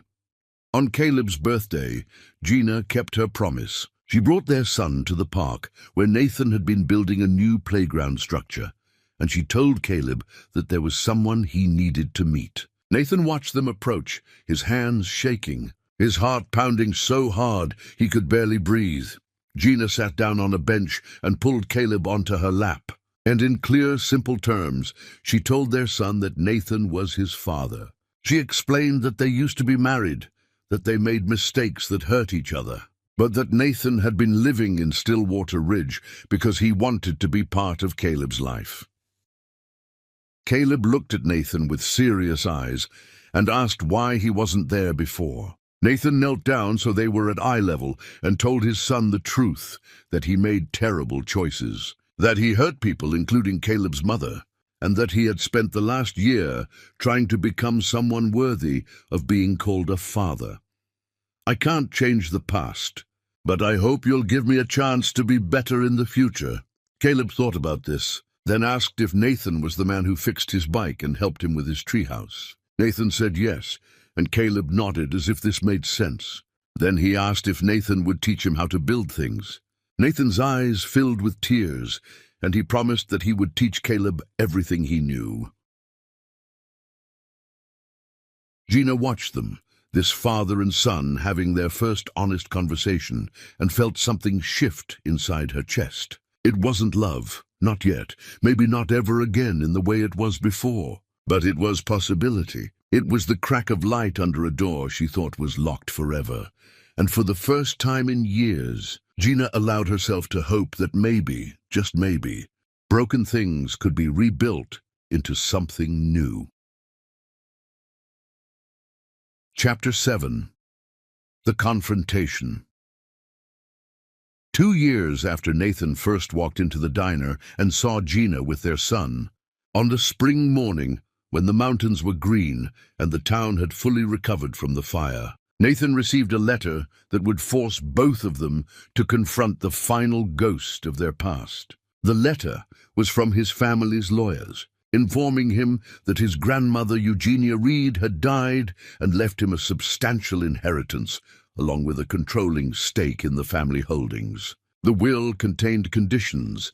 Nathan must return to manage affairs, must re-establish the Reed name in society, must fulfill obligations to the family legacy. If he refused, everything would go to distant relatives, who would dismantle what his grandfather had built. The letter arrived on a Tuesday, and Nathan sat in his small apartment above the bookshop, holding this piece of paper that represented everything he walked away from.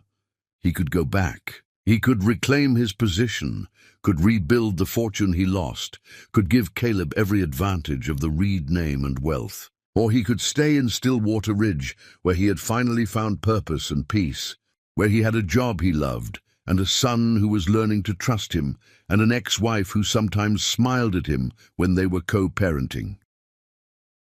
He brought the letter to Gina that evening, after Caleb had gone to bed at her house, where Nathan now had standing permission to visit 3 nights a week for homework help and dinner. Gina read it carefully, then handed it back and asked what he was going to do. Nathan told her honestly that he didn't know. That part of him felt obligated to his family legacy, even after everything they put him through. But another part of him remembered what that life cost him the first time. "What do you think I should do?" Gina surprised him. She said that for 2 years she had watched him work construction and teach their son carpentry, and become a valuable member of this community. And in all that time, she had never once heard him mention missing his old life. She pointed out that when the Reed family name came up in conversation, he changed the subject, that when people asked about his past, he gave minimal answers. She suggested that maybe he wasn't actually torn about this decision, that maybe he was looking for permission to refuse the inheritance and choose the life he had built here. Nathan realized she was right. He didn't want to go back. He didn't want to manage holdings built on the kind of family dynamics that made his grandmother prioritize bloodlines over human decency. He didn't want Caleb growing up in that world, learning those values, becoming another generation of Reed men who measured worth by legacy instead of character. "I want this life, the small apartment and the construction work, and the community that sees me for who I am, not what I represent." Gina nodded as if she expected this answer. Then she said something that changed everything. "I've been offered a position in a larger city, running an arts program for underprivileged youth. It's a dream opportunity, exactly the kind of work I wanted to do before I married into the Reed family. But taking it would mean leaving Stillwater Ridge, and I've hesitated because I know you've built your life here." She was asking in her careful way if he would be willing to leave too. Nathan understood what she was really testing. If he was serious enough about co-parenting, about being present in Caleb's life, that he would uproot himself again to follow them. It was the final test to see if his commitment was real or only worked when circumstances were convenient. His answer was immediate. "Wherever Caleb is, that's where I need to be. If that means moving to a new city and starting over again, then that's what I'll do. I'll refuse the inheritance, find carpentry work there, build another life from scratch if that's what it takes."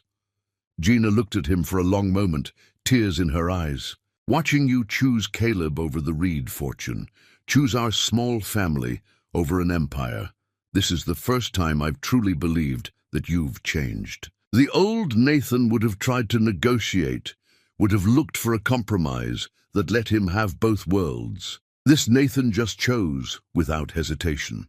She reached across the table and took his hand, the first time she had voluntarily touched him in 2 years, and her hand was shaking. "I'm terrified of trusting you again, terrified of believing in us again, terrified that I'm setting myself up for another devastating heartbreak."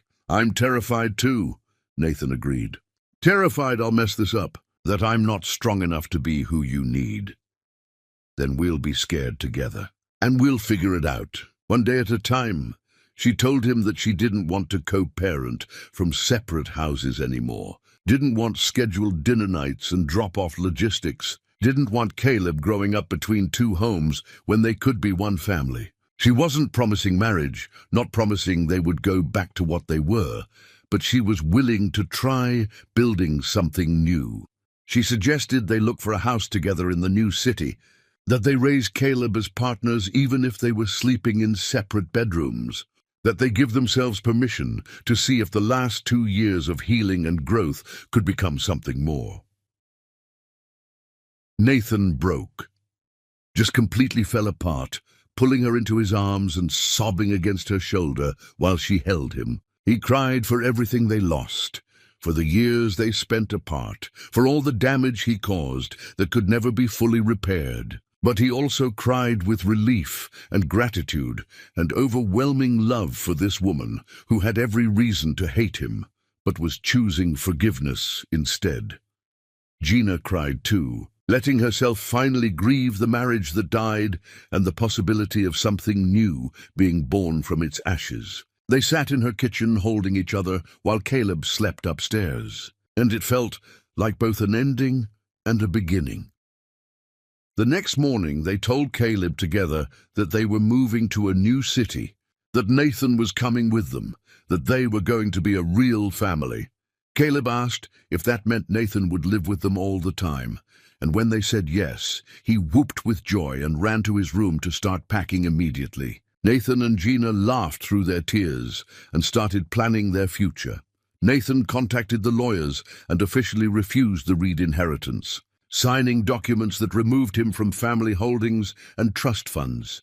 His parents called, his mother crying and begging him to reconsider, but Nathan was firm. He told them that they had a choice years ago when he brought another woman into their home and humiliated his wife. They could have stopped him, could have told him he was making a terrible mistake, could have chosen integrity over image. You didn't. You enabled my worst instincts because you cared more about appearances than truth. I'm done living my life according to Reed family values. His mother tried to tell him about Vanessa, about how she finally left after draining their resources for years. But Nathan didn't care. That chapter of his life was closed. 4 months later, Nathan stood in the kitchen of their new house in a city 3 hours from Stillwater Ridge, helping Caleb make breakfast while Gina slept in because it was Saturday and she had worked late on her program. Caleb chattered about his new school and his new friends, and Nathan listened while flipping pancakes, thinking about how this mundane morning was everything he almost threw away.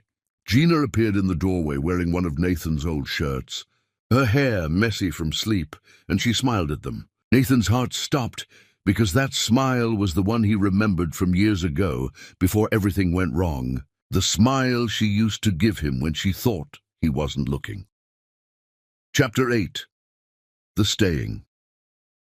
After breakfast, when Caleb went to his room to play, Nathan and Gina cleaned up together in comfortable silence. She washed, he dried, and it felt like the most natural thing in the world. When the last dish was put away, Gina turned to him and said very quietly that she needed to tell him something. Nathan's stomach dropped, terrified that she had changed her mind, that this was where she told him it wasn't working. Instead, she told him that last night while he was putting Caleb to bed. She sat in the living room, thinking about how her life had changed in the last 2 years. She thought about how angry she was when he first showed up in Stillwater Ridge, how betrayed she felt, how certain she was that she would never forgive him. She thought about watching him work construction and repair playground equipment and become someone completely different from the man who destroyed her. I thought about the wildfire, about you running into danger without hesitation, about the way you've shown up every single day for 2 years without asking for anything in return. And I realized that somewhere along the way, I stopped waiting for you to disappoint me. She told Nathan that she wasn't in love with him the way she was before. That innocent, trusting love died at the anniversary party and couldn't be resurrected. But there was something else growing, something more mature and complicated, built on witnessing real change instead of believing in potential. Maybe this new love is better because it's based on who we actually are, instead of who we thought we were. I want to try, really try, not as co-parents sharing a house, but as partners trying to build a relationship. Nathan asked if she was sure, reminded her that he didn't deserve this, that he would understand if she needed more time. Gina cut him off and told him that she was done making decisions based on what he deserved. She was making this decision based on what she wanted, and what she wanted was to stop living in the past and start building a future with the man standing in front of her. Then she kissed him. It was tentative and careful, nothing like the passionate kisses from their early marriage, but it was real, and it was a beginning. When they pulled apart, Nathan was crying again, and Gina wiped his tears with her thumb and told him that he needed to stop crying so much because their son was starting to think that was how adults communicated. Nathan laughed through his tears and pulled her close, and they stood in their kitchen holding each other, while Caleb's laughter echoed from upstairs and sunlight streamed through the windows. Everything felt fragile and precious and possible in ways he hadn't believed anything could be possible after the wreckage of his first marriage. Over the following months, they built something new together, not a recreation of what they had before, but something different and in many ways stronger, because it was founded on truth instead of illusion. They learned each other again, not the people they were in their 20s when they first fell in love, but the people they had become through hardship and growth and painful transformation. Nathan discovered that Gina was funnier than he remembered, that surviving what he did to her had given her a sharp wit she wielded with precision. She discovered that Nathan was more thoughtful than he used to be, that losing everything had taught him to notice small moments and appreciate ordinary kindness. They disagreed about things, how to handle Caleb's occasional tantrums, whether to allow screen time before homework, what constituted appropriate bedtime, but they learned to navigate disagreement without it becoming warfare. Caleb thrived with both parents under one roof. He would run to Nathan with questions about building things, to Gina with questions about art and feelings, and to both of them when he just needed to be held. Nathan attended school conferences and helped with homework, and learned the names of Caleb's teachers and friends. Gina watched Nathan become the father she always hoped he would be, and slowly the fear that he would abandon them again began to fade. 6 months into their new life together, Nathan proposed properly. Not with a grand gesture or an expensive ring, but with a simple question asked while they were watching Caleb at his school's winter concert. He leaned over and whispered that he knew they said they would take things slow, but he wanted her to know that he was committed for life, whether she wanted to remarry him or not. "If you're willing, I'd love to stand up in front of everyone who matters and promise again to love and honor you, but this time actually understanding what those words mean." Gina didn't answer immediately. She watched their son singing off-key on stage, this beautiful child who existed because of love and survived because of her strength. Then she turned to Nathan and told him that she would marry him on one condition, that they write their own vows, and that his vows include a promise to never stop choosing them, even when other options appear. Nathan agreed, and they told Caleb that night that they were getting married. Their son hugged them both and said he already knew that was going to happen, because Florence Whitlock told him that some people need to break completely before they figure out how to be whole. The wedding happened in Stillwater Ridge, in the community center where Nathan had spent 2 years proving himself. It was small and intimate, just close friends and the community that watched them heal. Gina wore a simple dress. Nathan wore a suit he bought at the local store, and Caleb stood between them during the ceremony. When it came time for vows, Nathan spoke directly to Gina. He promised to choose her every day, to never let pride or fear or family obligation come before their family. He promised to honor the woman she became when he broke her, to respect the strength it took to give him a second chance, to spend every remaining day earning the trust she was giving him. He promised to teach their son that being a man means showing up, means admitting mistakes, means doing the hard work of change. I promise to love you, not despite our history, but because of it. Because the journey we took to get here, as painful as it was, made us both better people. I promise to be worthy of you, not because I think I can erase what I did, but because I understand now that love is a choice you make every single day, and I choose you. Today and every day after, Gina's vows were equally powerful. She promised to let go of the past, to stop waiting for him to become the man who hurt her. She promised to believe in who he was now instead of who he was then. She promised to be vulnerable again, to risk her heart again, to trust that this time the foundation they were building was strong enough to last. I promise to help you be the father you want to be to Caleb, to partner with you in raising our son with values of integrity and empathy and accountability. I promise that this marriage will be different because we're both different. We're not young idealists anymore, but people who've been broken and rebuilt. And sometimes broken things heal stronger than they were before. They kissed as husband and wife again, and the community cheered, and Caleb wrapped his arms around both their legs in a family hug. That night, lying in bed in the small hotel in Stillwater Ridge, Nathan and Gina talked about the future. They talked about maybe having another child, about whether Nathan should start his own carpentry business, about Caleb's upcoming birthday. They talked about ordinary things, because ordinary was the greatest gift after years of dramatic pain. Nathan fell asleep with Gina in his arms and their son in the next room. And he thought about how he lost an empire, but gained everything that actually matters. Chapter 9. The Rebuilding. The first year of their remarriage was harder than either of them anticipated, not because they didn't love each other, but because love alone couldn't erase the scar tissue from their past. There were moments when Gina would hear Nathan's phone ring and freeze, old fears surging up before she could control them. There were nights when Nathan would wake up in a panic, dreaming about the anniversary party, about Gina walking away while he stood beside Vanessa.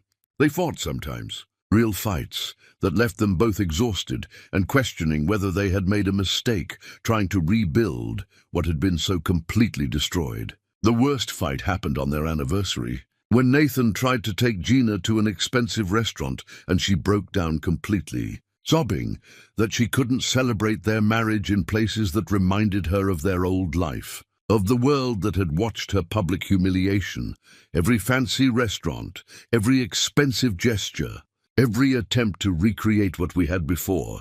It just reminds me that I'm not that woman anymore. I don't want to be that woman anymore. She was naive and trusting, and she got destroyed for it. Nathan held her while she cried and apologized for not understanding, for thinking that romantic gestures could paper over trauma. They canceled the reservation and spent their anniversary at home with Caleb, eating takeout and playing board games. And it was better than any expensive dinner could have been. They started seeing a counselor together, something Nathan initially resisted because reed men didn't discuss feelings with strangers. But Gina insisted that if they were going to make this work, they needed help processing what happened, needed tools for navigating triggers and old wounds, needed a neutral space to discuss the things they couldn't discuss alone.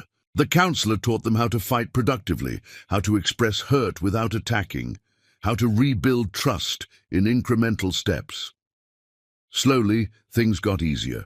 Gina learned to voice her fears when they arose instead of letting them fester. Nathan learned to recognize when Gina was withdrawing and gently draw her back instead of giving her space that felt like abandonment. They established rituals that were theirs alone. Saturday morning pancakes that Nathan made with Caleb while Gina slept in. Sunday evening walks where they talked about the week without interruption. Wednesday night date nights that were non-negotiable, regardless of work or exhaustion. Caleb became the center of their world in the best possible way. They attended every school event together, coached his soccer team as a unit, helped him with science projects that inevitably became more complex than necessary, because Nathan couldn't resist turning everything into a learning opportunity. Watching Nathan with their son healed something in Gina that she hadn't known was still wounded. Seeing him patient with Caleb's fears, encouraging with Caleb's dreams, present in all the small moments, it proved that his transformation was real and lasting. Nathan's carpentry business grew through word of mouth, and he hired 2 apprentices from the community college who reminded him of himself when he first arrived in Stillwater Ridge, lost and trying to find purpose through honest work. Gina's arts program expanded to serve 3 neighboring communities, and she found herself mentoring young teachers who wanted to make a difference. They built lives that mattered, work that served others, identities separate from their marriage, but enhanced by their partnership. They talked about having another child, lengthy discussions about whether they were ready, whether it was fair to Caleb, whether they could handle the stress of a baby while still healing from their past. Gina admitted she was terrified of pregnancy after carrying Caleb alone, terrified that her body would remember the trauma of being pregnant while her marriage was imploding. Nathan admitted he was terrified of failing another child, of somehow repeating his mistakes despite his best intentions. In the end, they decided to wait. Maybe someday when they were stronger, when their marriage was more stable, when Caleb was older. But for now, being a family of 3 was enough. More than enough. It was everything they needed. They took Caleb back to Stillwater Ridge for summer vacation, and the town welcomed them like returning heroes. Florence Whitlock had aged considerably, but was still sharp as ever, and she pulled Nathan aside to tell him that she was proud of him for proving her initial assessment wrong. Russell Penn offered Nathan partnership in the construction company, and Vincent Tallow showed them the bookshop expansion he had built using techniques Nathan taught him. Sitting on the porch of Florence's house, watching Caleb play with other children in the yard, Gina leaned against Nathan's shoulder and said something she had been holding back for months. "I'm glad you found me in Stillwater Ridge. I didn't think I was glad at the time. I was furious and terrified and determined to keep you out of our lives. But watching Caleb with you, seeing the father you've become, knowing that he has both of us instead of just me, I'm glad." Nathan didn't respond with words, just wrapped his arm around her and held her close while they watched their son play. Some moments didn't need words. Some moments were perfect just as they were. On Caleb's birthday that summer, they threw a party that combined Stillwater Ridge friends with their new community friends. Children ran wild in the backyard. Adults talked and laughed, and Nathan stood at the grill making hamburgers while Gina organized party games with the efficiency of someone who had been doing this for years. Watching her interact with other parents, laughing at jokes and coordinating activities, Nathan was struck by how different this was from their old life. No one here cared that they used to have money. No one knew about the Reed family or the scandal or the anniversary party disaster. To this community, they were just Nathan and Gina, 2 people who worked hard and loved their kid and showed up when others needed help. It was anonymous in the best possible way, liberating in ways Nathan hadn't understood he needed. That night, after all the guests had left and Caleb was asleep surrounded by new toys, Nathan and Gina collapsed on the couch together, exhausted but happy. Gina's head rested on Nathan's shoulder, and they sat in comfortable silence, watching the sunset through their living room window. "We're going to be okay," Gina said quietly. "I think we're actually going to be okay." Nathan kissed the top of her head and agreed. They were going to be more than okay. They were going to be happy, in the quiet, unspectacular way that actually mattered. No grand gestures or dramatic declarations, just 2 people who had been through hell and come out the other side holding on to each other. The road ahead wouldn't be perfect. There would still be hard days, still be moments when the past threatened to swallow them, still be times when they questioned everything. But they would face those moments together, as partners, as equals, as 2 people who understood that love wasn't about perfection, but about choosing each other even when choosing was hard. And that, Nathan realized, was more valuable than any empire his family could have offered him. Chapter 10. The Homecoming. They had been remarried for 3 years when Gina finally said the words Nathan had stopped hoping to hear. It happened on an ordinary Thursday evening, nothing special or planned, just the two of them sitting on the back porch after putting Caleb to bed. The stars were bright overhead, and somewhere in the distance a dog was barking. Nathan was drinking coffee even though it was late, and Gina was wrapped in a blanket because spring evenings still carried winter's chill. "I forgive you." The words were so quiet, Nathan almost missed them. He turned to look at her, not sure he had heard correctly, not sure he was allowed to hope. Gina was staring straight ahead at the stars, tears streaming down her face, her hands gripping the blanket like it was the only thing keeping her grounded. "I've been holding on to the anger for so long that it became part of who I am. I built my identity around being the woman you destroyed, the wife you humiliated, the mother who raised your son alone. But I'm tired, Nathan. I'm so tired of carrying that weight. And you've proven, God, you've proven over and over again that you're not that man anymore." Nathan couldn't speak, couldn't breathe, couldn't do anything except sit very still and let her words wash over him. Gina finally turned to look at him, her face wet with tears, but her expression peaceful in a way he hadn't seen since before their first marriage ended. "I forgive you for the anniversary party. I forgive you for choosing Vanessa over me. I forgive you for calling me broken when I was carrying our son. I forgive you for all of it, not because you deserve forgiveness, but because I deserve peace. And I can't have peace while I'm still holding on to what you did to me all those years ago." Nathan reached for her hand, and she let him take it, their fingers intertwining in the darkness. "Thank you," he whispered, his voice breaking. "I don't deserve it. I'll never deserve it. But thank you."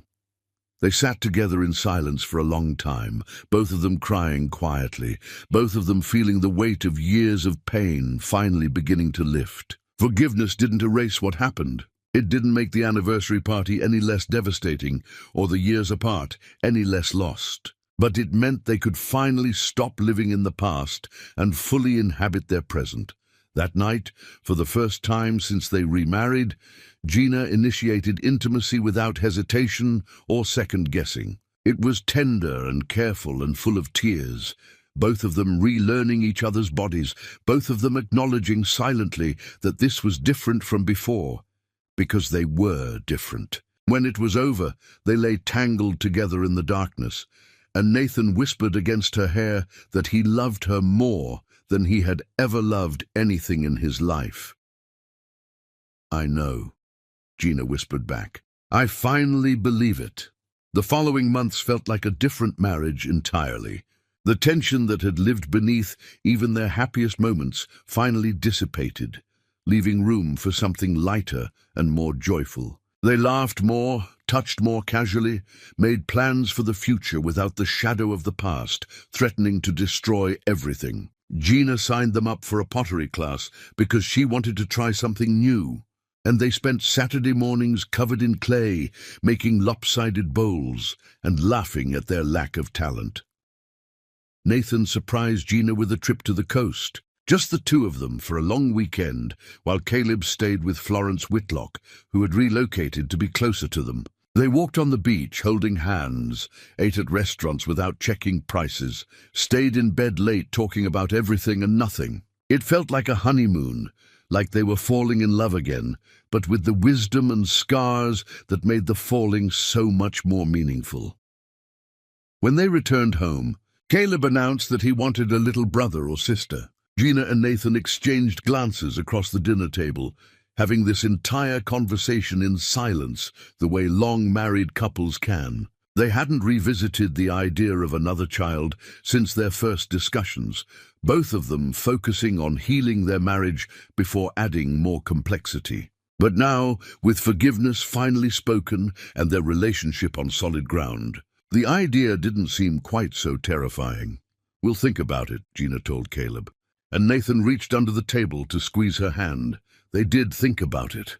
Long conversations late at night about whether they were ready, whether their marriage was strong enough, whether they could handle the exhaustion of a newborn. Gina admitted that part of her wanted to experience pregnancy with Nathan present and supportive, to reclaim that experience from the trauma of carrying Caleb alone. Nathan admitted that he wanted the chance to be there from the beginning, to not miss a single moment.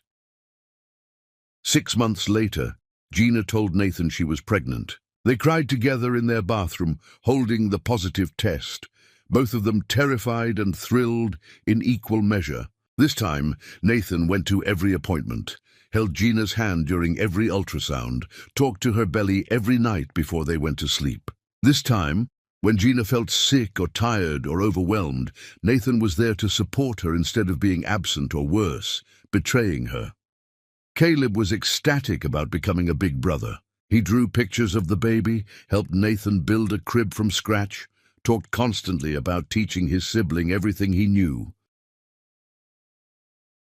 Watching their son prepare for this new addition, Gina felt her heart expand in ways she didn't know were possible. The baby arrived on a clear autumn morning. Her daughter they named Hope because that's what she represented. Hope that healing was real. Hope that second chances could work. Hope that families broken beyond recognition could be rebuilt into something beautiful. Nathan held his daughter for the first time and wept openly. This man who had learned to feel his emotions instead of suppressing them. This father who understood now what really mattered. Gina watched Nathan with their daughter and their son, watched him navigate fatherhood with patience and presence and genuine joy, and felt the last piece of her resentment finally dissolve. This was who he was always meant to be. It just took losing everything for him to find it.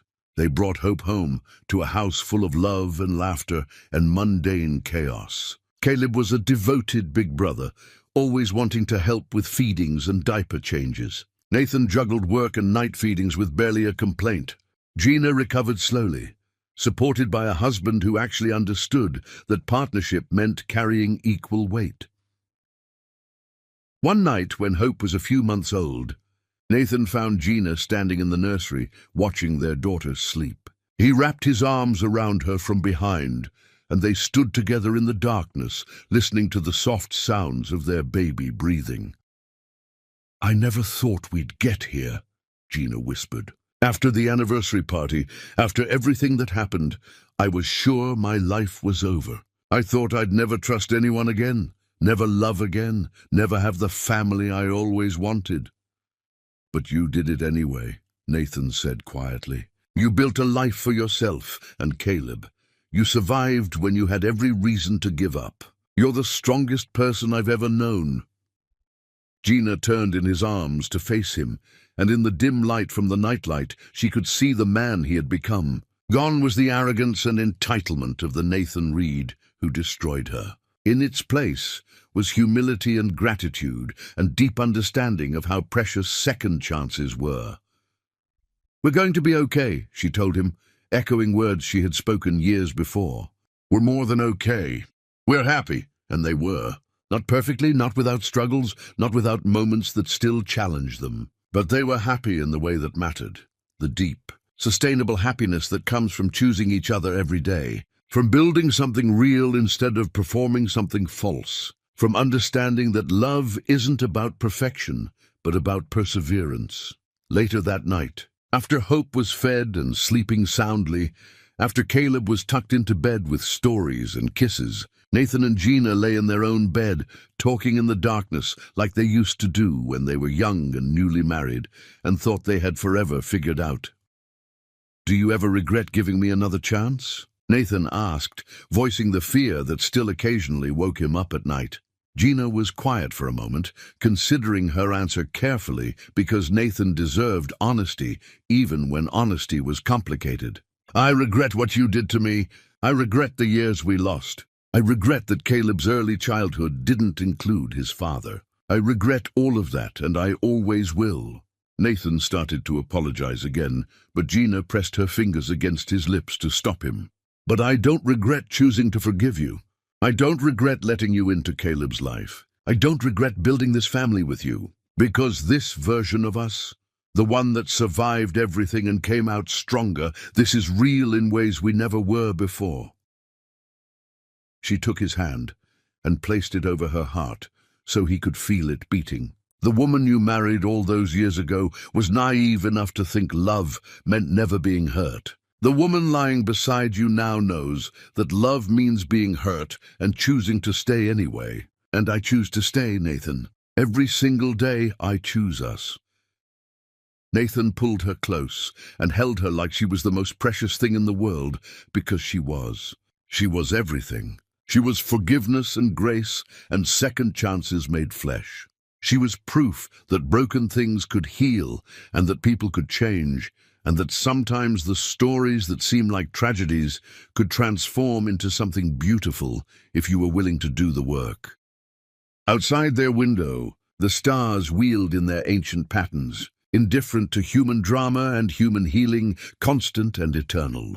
Inside the house, a family slept, imperfect and hard-won and absolutely real. A father who had learned what truly mattered. A mother who had learned to trust again.